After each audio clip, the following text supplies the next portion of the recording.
가야산 만물상 설경에 대하여 소개하겠습니다. 등반은 백운동 탐방지원센터에서 입산하여 만물상, 칠불봉, 상황봉을 지나 토신골 즉 해인사로 하산합니다. 만물상은 백운동 탐방지원센터에서 서성제까지의 3km 구간을 말하는데 가야산 중 가장 아름다운 경치를 간직하고 있습니다. 탐방지원센터를 통과하여 만물상을 등반하기 시작하는데 처음부터 급경사 구간을 올라가게 됩니다.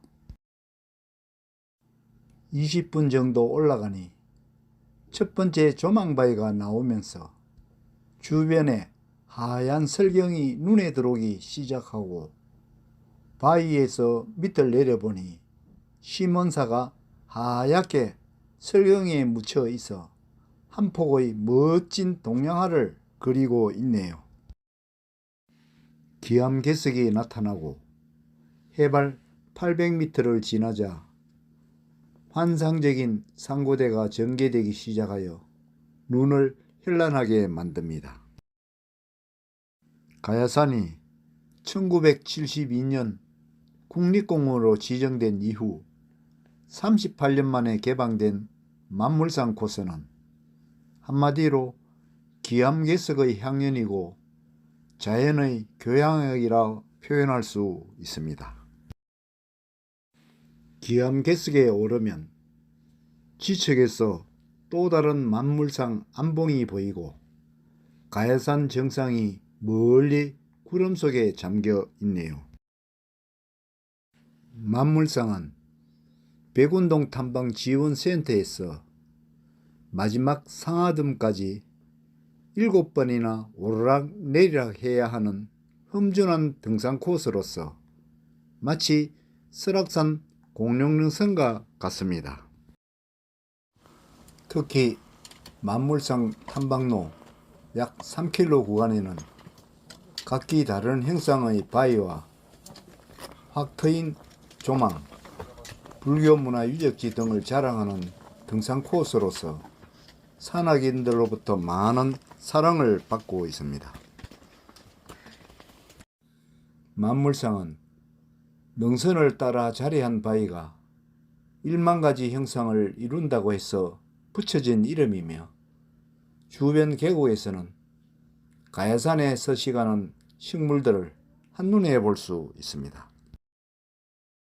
힘든 구간을 통과하고 나면 눈앞에 펼쳐지는 대자연의 향연에 모든 것을 잊어버리고 물화일체가 되는 신선세계로 빠져들게 됩니다. 눈앞의 백설속 기암괴석과 계속되는 안봉을 오르락내리락 하다 보니 만물산 등산로가 마치 우리 인생의 굴곡과 같음을 느낄 수 있네요. 동국여지 성남에는 가야산의 모양새는 천하의 어떠미요 지덕이 또한 비길 데 없다라고 기록하고 있으며 예로부터 명산으로 꼽힌 기록이 곳곳에서 나옵니다. 만물상에는 코끼리바위, 돌고래바위, 기도바위 즉 부처불상바위, 두꺼비바위, 상중이바위 등 갖가지 모양을 한 바위가 지천에 뽐내듯 널려 있습니다. 그러나 오늘은 수많은 기암괴석들이 설경에 묻혀 흔적조차 찾아볼 수 없어 가슴속 한가운데에 허전함이 몰려오네요. 역시 등산은 사계절을 모두 해야 산이 간직하고 있는 절경을 모두 감상할 수 있나 봅니다. 어쩔 수 없이 오늘 보여주고 있는 설경이나 마음껏 즐긴 후 오늘 보지 못한 가야산 만물상의 숨겨진 비경에 대한 기대감으로 벌써 다음 산행을 상상해 봅니다. 만물상의 여러 봉우리가 백설로 뚜렷해지면서 만물산 중앙부에 들어서자 기암괴석과 능선 주변의 나무 가지에는 조금까지 보였던 산고대가 없어지고 얼음덩어리, 즉 빙고대로 변하기 시작하는데 나뭇가지도 그 무게를 견디지 못하여 휘어지기 시작하네요.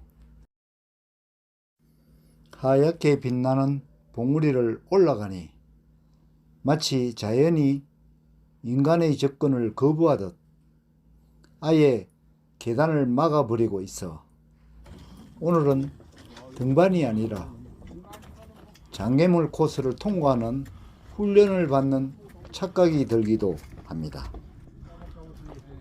현재 구름의 높이는 약 1200m. 어제 내린 비가 고산 지역에서는 모두 얼어붙어 계곡 전체가 빙고대로 변해 있네요.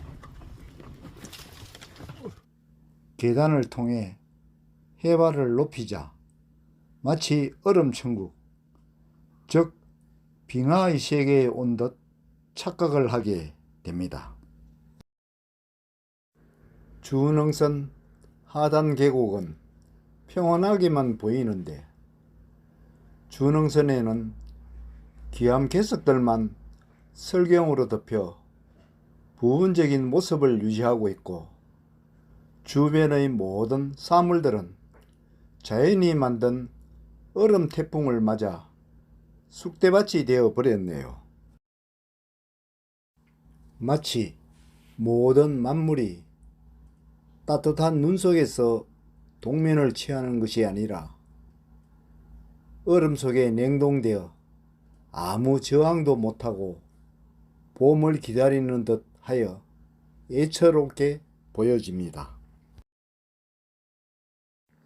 가야산은 통일신라시대 때 최고의 천재학자인 최치원 선생님의 산으로서 오대산, 소백산과 더불어 삼재, 즉 화재, 수재, 풍재를 피할 수 있는 깊은 산으로 유명하였으며 이에 따라 소중한 문화유산인 팔만대장경도 첩첩 산중에 위치한 해인사에 보관하게 된 것입니다. 화면의 바위 구간을 통과하자 환상적이고 신비한 설경 예술품들이 연출되고 있어 감탄사를 자아내게 합니다. 화려한 소나무 설경에 잠시 넋을 잃고 자연에 몰입하고 있다가 고개를 들고 멀리 바라보니 상어덤이 눈에 들어오네요.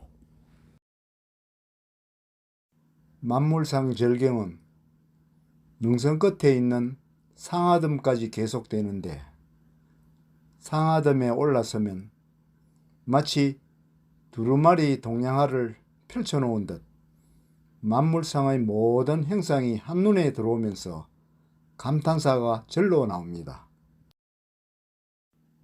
상하는 여신을, 덤은 바위를 일컫는 옛말로서 상하덤은 하늘의 여신이 사는 바위라는 뜻이며 가야산 전기가 서린 곳을 의미합니다.